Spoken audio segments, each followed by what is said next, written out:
Hello everyone, in this video I will show you how to download TinyTask on mobile.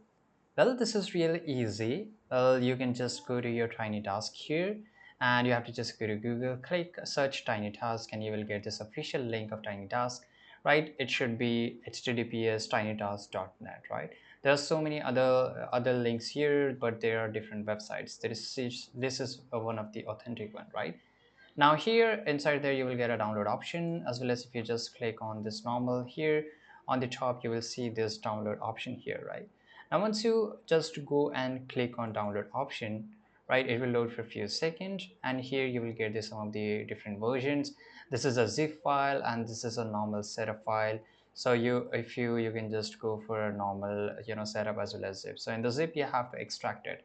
So let's say I will just go and click this one because this is the latest one, 1.77 here, and I will just go and click download. If you want to go with the editor, then you can just go with the editor. Here for the editor there's a micro and standard.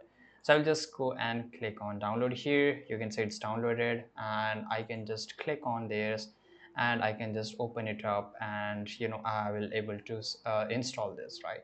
I hope you found this video very useful. Subscribe.